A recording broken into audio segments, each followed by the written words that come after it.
ചേട്ടനെ ഹെഡ് ചെയ്ത് അനിയൊന്ന് ഷൈൻ ചെയ്യാന്ന് വിചാരിച്ച ചമ്മി നാറിപ്പോയി. അപ്പിള്ളേ 15-ാം തീയതി ഒരു നല്ല മുഹൂർത്തം ഉണ്ടെന്ന് തോന്നുന്നു. നമുക്ക് ജോൾസിന് പോയെന്ന് കണ്ടാലോ? 15-ാം തീയതി എന്ന് പറയുമ്പോ കുറെ നീണ്ടുപോയില്ലേ ഡാഡി? ചേട്ടനും എനിക്കും പെണ്ണിനെ ഇഷ്ടപ്പെട്ട സ്ഥിതിക്ക് ഇത്രയ്ക്ക് നീട്ടേണ്ട ആവശ്യമില്ല. ചേട്ടൻ്റെത് വേഗം നടത്തിയിട്ട് അടുത്ത സ്ഥാനാർത്ഥിയായിട്ട് നോമിനേഷൻ സമർപ്പിക്കാനുള്ള വല്ല പ്ലാനും ഉണ്ടോ? ഉണ്ടെങ്കിലേ അത് മനസ്സിൽ വെച്ചാൽ മതി. ഈ ഓരമരുന്നിന്റെ മണം മാറാത്ത പയ്യനാ നീ. പിള്ളേ 15-ാം തീയതി തന്നെ ഈ വിവാഹം അങ്ങ് നടത്തിയാലോ? എന്താ ബാലേന്ദ്ര? അല്ല, ബാലേന്ദ്രൻ പെണ്ണിനെ ഇഷ്ടപ്പെട്ട സ്ഥിതിക്ക് നമ്മൾ ഇനി അങ്ങ് നടത്തി കൊടുത്താൽ മതി. അതേ അങ്ങോട്ടൊന്നും ചോദിച്ച് കൺഫ്യൂഷൻ ആക്കണ്ട. 1942-ൽ ഞാൻ ശ്രീനഗറിലായിരുന്നപ്പോഴാണ് എനിക്ക് ആദ്യത്തെ പ്രപ്പോസൽ വന്നത്. അവിടെ ആണെങ്കിൽ നല്ല തണുപ്പും. ഡാഡി, തന്റെ 1942-ല്, എന്റെ 1944-ല് ഞാൻ കറുകുറ്റി സ്റ്റേഷനിൽ ഹെഡ് കോൺസ്റ്റബിളായിട്ടാണ് ഈ പഴഞ്ചൻ കഥകളൊക്കെ പറഞ്ഞ് ഞങ്ങളെ ഇരുത്തി ഇങ്ങനെ ബോറടിപ്പിക്കണോ? പടവനെ നമുക്ക് പോ. നമ്മുടെ ആ സ്വയംഭം കാലത്തെ കാര്യങ്ങളൊക്കെ കേൾക്കുന്ന പിള്ളേർക്ക് പുച്ഛവാ. പുച്ഛിച്ചോ കല്യാണം കഴിക്കാൻ പോകല്ലേ, പിള്ളേരുണ്ടാകും, അപ്പൊ തിരിച്ചു കിട്ടിക്കോളും. പിള്ളേരെ പോകാൻ വരട്ടെ. വീണ്ടും വധിക്കാനാണോ ഡാഡി? ഔപചാരികമായി ഞാൻ നിങ്ങളെ ഒരു കാര്യം അറിയിക്കാൻ പോവാണ്. അടുത്ത വ്യാഴാഴ്ച എനിക്ക് 60 വയസ്സ് തികയാണ്. ഗോൾഡൻ 60. ഡാഡി, നമുക്ക് ഈ ഷഷ്ടിപൂർത്തി ആഘോഷിക്കണ്ടേ? ചേട്ടാ, നമുക്ക് ഡാഡിയുടെ ഷഷ്ടിപൂർത്തി ഗ്രാൻഡ് ആക്കാം. അത് പിന്നെ പറയാറുണ്ടോ? അന്ന് എനിക്ക് സ്മോൾ അടിച്ച് മരിക്കണം. അടുത്തടുത്ത് എന്തിനാ 2 ആഘോഷങ്ങള്? ബാലേന്ദ്രന്റെ വിവാഹവും എന്റെ ഷഷ്ടിപൂർത്തിയും ഒന്നിച്ച് ആഘോഷിച്ചു കളയാം. ഇത് മകരജോ പണ്ടാറിന്റെ ബുധനാഴ്ച നടത്താന്ന് പറഞ്ഞവരാണല്ലോ. 4-ാം തീയതി ഡാഡിയുടെ ഷഷ്ടി പൂർത്തി നമ്മൾ ആഘോഷിക്കുന്നു.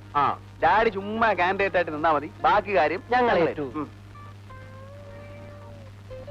നാളെ ഡാഡിയുടെ ഷഷ്ടിപൂർത്തിയാ. രാവിലെ ഞങ്ങൾ എല്ലാവരും അമ്പലത്തിൽ പോകുന്നുണ്ട്. താനും പോരെ? അയ്യോ, ഞാനില്ല. താൻ ആൾക്കാരുടെ അടുത്ത് നിന്നാ മതി. അവരുടെ എല്ലാം കണ്ണുവെട്ടിച്ച് ഞാൻ വന്നോളാം.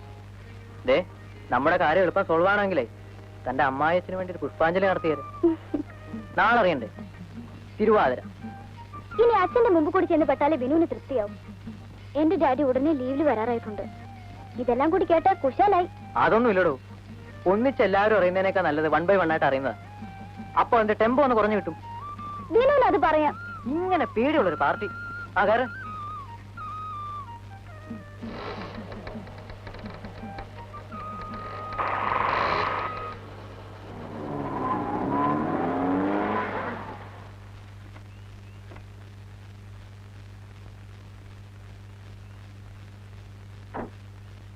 ഞാൻ പോയി പുഷ്പാഞ്ജലിക്ക് രസീത് എഴുതിച്ചിട്ട് വരാം.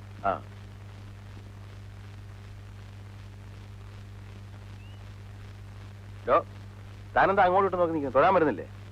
വാ. ഒരു പുഷ്പാഞ്ജലി. പേര്? വിശ്വനാഥ മേനോൻ. നക്ഷത്രം? തിരുവാതിര. ചില്ലറയില്ലേ? ഇല്ല. ചകര പോയി ചില്ലറ മാറിക്കൊണ്ടോ.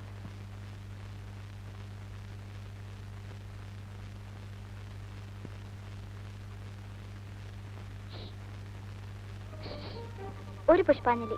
പേര്? വിശ്വനാഥ മേനോൻ. നക്ഷത്രം? തിരുവാതിര. എന്താ കുട്ടിയുടെ പേര്? ശശികല.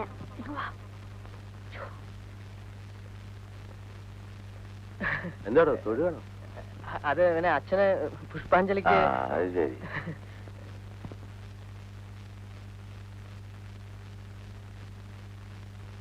ഇതാ സാർ ബാക്കി.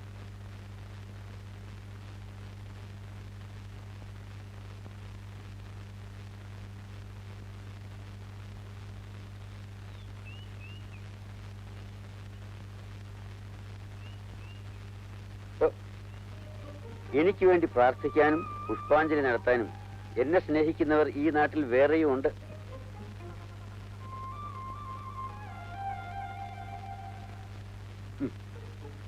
ആരാ പാർട്ടി? ഞാൻ പുഷ്പാഞ്ജലിക്ക് രസീത് എഴുതിക്കുമ്പോ എന്റെ പേരും നക്ഷത്രവും പറഞ്ഞ് ഈ പെൺകുട്ടി രസീത് എഴുതിപ്പിക്കുന്നു. തന്റെ വല്ല ആരാധിയായിരിക്കും. ഈ വയസ്സ് കാലത്ത് ആരാധകരാ? അല്ല, ചെറുപ്പക്കാരന്റെ ആമക്കളും ഉണ്ടല്ലോ വീട്ടില്. പിന്നെ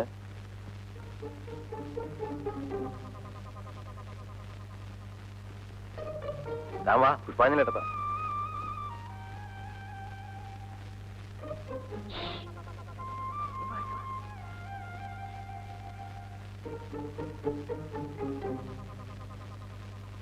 കാണാതിരുന്നപ്പോ ഞാൻ വിചാരിച്ചു വരുമെന്ന് പറഞ്ഞതിന് പറ്റിയതായിരിക്കും. എന്റെ പള്ളി ഇപ്പോഴും എന്റെ നെഞ്ചെടുപ്പ് മാറിയിട്ടില്ല. എന്താ കാര്യം? താൻ എന്റെ അച്ഛന് വേണ്ടി പുഷ്പാഞ്ജലി കഴിച്ചോ? ആ കഴിച്ചു. പൈസ കൊടുത്ത് രസീത് വാങ്ങുമ്പോ തൊട്ടടുത്ത ഒരാൾ നിന്നിരുന്നില്ലേ?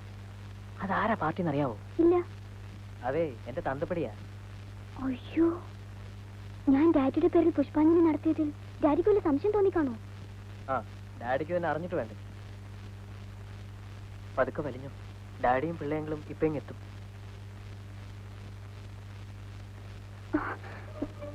അയ്യോ, ചോദിക്കട്ടെ, വാ. ഇതിനാണല്ലേ ചേട്ടന്റെ കല്യാണം നടത്തും ചേട്ടന്റെ കല്യാണം നടത്തും പറഞ്ഞ് കയറ് പറിച്ചത്. ഇവിടല്ലേ കാര്യം പിടി കിട്ടിയത്. പിള്ളേങ്ങളെ, ഇതെന്റെ കൂടെ പഠിക്കുന്ന ഒരു കുട്ടിയാണ്. അതേടോ, ഇപ്പൊ കൂടെ പഠിക്കുന്നവരും കൂടെ ജോലി ചെയ്യുന്നതും തമ്മിലാ കൊളാബറേഷൻ. വെറുതെ എന്നെ പറഞ്ഞ് കൺഫ്യൂഷൻ ആക്കരുതേ. തന്റെ ഡാഡിയോട് എനിക്കൊന്ന് ചോദിക്കാറുണ്ട്, മകൻ എന്ന് കൊടുത്തി ലൈസൻസ് എന്ന്. അയ്യോ, എന്റെ പൊന്നു പിള്ളേങ്ങളെ, ചതിക്കല്ലേ പ്ലീസ്, എന്നെ ഒന്ന് രക്ഷിക്കണം. ഗതി കിട്ടാ പുലി പുല്ലും നിന്നു. ഇങ്ങേരുടെ ആണിക്കാല് പിടിക്കേണ്ട ഗതികേട് വന്നല്ലോ. ആ, എഴുതാര് ദേ, ഡാഡി വരുന്നുണ്ട്. വരുന്നുണ്ടോ? ആ, കൊച്ചു വെക്കോ. വേണം കാണണ്ട, വെച്ചോ, വേഗം പോ. വളരെ നന്ദി ഞങ്ങളെ. ആ, വാ, നമുക്ക് തൊഴാം, വാ.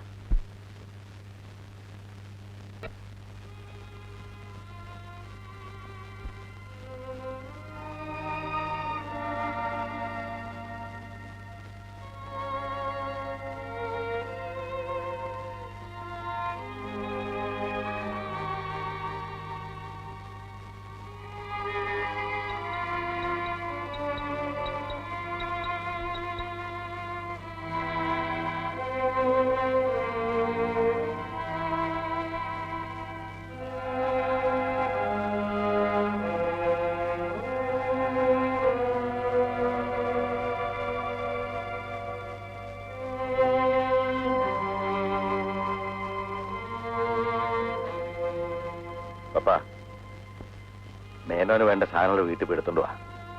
ചെല്ലേ.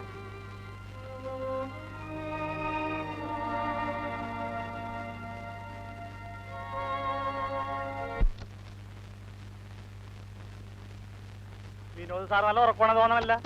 ദേ ഡോക്ടർമാർ റൗണ്ടിൽ വരുന്നൊരു സ്മോൾ അടിച്ചു സാറേ. വിനോദ് സാറേ, സാറ് കഞ്ചാവ് അടിച്ച് കിറങ്ങി കിടക്കാനല്ല വിനോദ് സാറേ.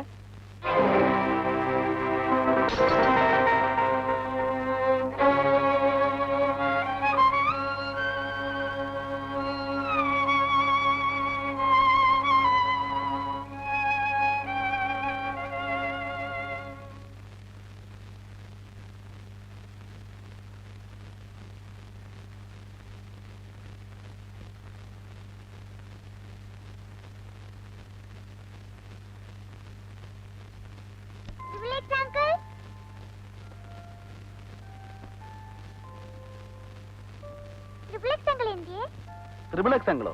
അതാരാ? ഇവിടെ കിടന്നിരുന്ന അങ്കിളാ. ഒളിഞ്ഞു വന്നേ.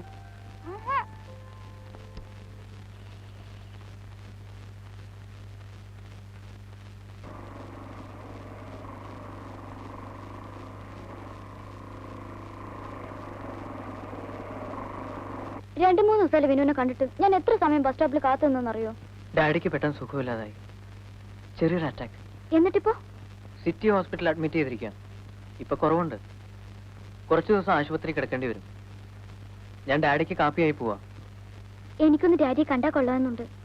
ഡാഡിയുടെ പേരിൽ പുഷ്പാഞ്ജലി നടത്തിയ ആളല്ലേ?